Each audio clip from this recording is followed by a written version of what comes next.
Hi guys! So for today's video, magkukuskos at magpipintura tayo ng wall.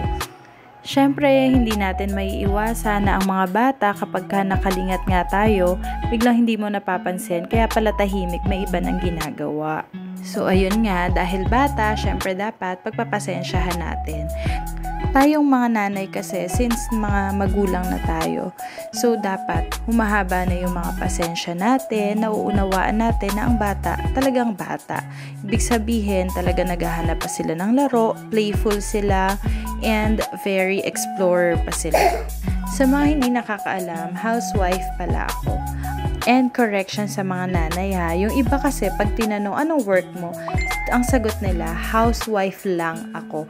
Para sa akin, hindi mo dapat nilalang yung pagiging housewife. Alam mo kung bakit? Dahil oo nga, ang pagiging housewife ay hindi mo nga kailangan ng certificate of study, ni hindi mo kailangan ng higher position para makapag-apply ka ng housewife. But, napaka-important ng role natin as a wife and a mother to our sons and daughters. Because syempre, yung sacrifices kasi natin as a mother is uncountable. So this should be a reminder and reflection for all of us and to understand and appreciate each other's roles.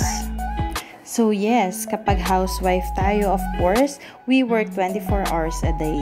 So why? Ano bang ginagawa natin? Bakit sinasabi natin we work 24 hours a day? Of course, we are a mom. We are a wife. Okay, so I am also a daughter. I'm also a daughter-in-law. So, kapag ka naman may pasok ng asawa natin or kapag may pasok ng mga anak natin, sino ba tayo? So, pwede tayong clock, pwede tayong alarm clock, and magpe-prepare na tayo ng meal. So, I am also a cook.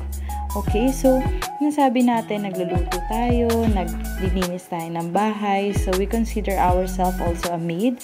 And we are also a simply teacher, of course. So, tayo nagtuturo sa mga bata. Ang first foundation ay laging nasa sa atin. So, we are also waiter or waitress. Siyempre, nagsiserve tayo ng mga food sa ating mga anak at asawa. We are also nanny, nurse, handyman, security officer, counselor kapag may mga problema na dumadating sa ating mga buhay. We are also comforter, of course. Ito yung pinakagusto kong role kasi kapag kailangan talaga ng tulong heart to heart, so nandito tayo mga nanay, nakikinig. Ang isang nanay wala yang holiday, wala yang sick leave, di walang day off.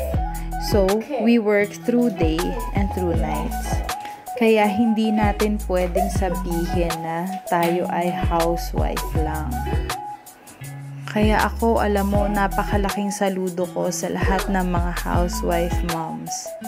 Hindi man alam ng iba ang lahat ng sakripisyo na ginagawa natin para sa pamilya natin, para sa mga anak natin, at para sa asawa natin. Alam natin yan at alam din yan ng mga naging nanay.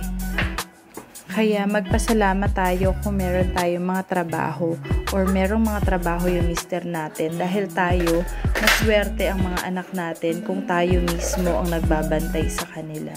Nasusubaybayan natin ang paglaki ng ating mga anak, nakikita natin yung improvement nila araw-araw. Nagagabayan natin sila ng tama, naaalagaan natin sila mabuti at nakakasama natin sila 24 hours a day. So, sa mga kananay ko dyan, stay strong, stay positive, and God bless us all mga nanay. Sana tayo ay lalong lumakas pa at humaba ang ating buhay para mas maalagaan pa natin ang asawa at anak natin at ang buong pamilya. Kaya sa mga nanghihina ang loob dyan, cheer up, kaya natin to.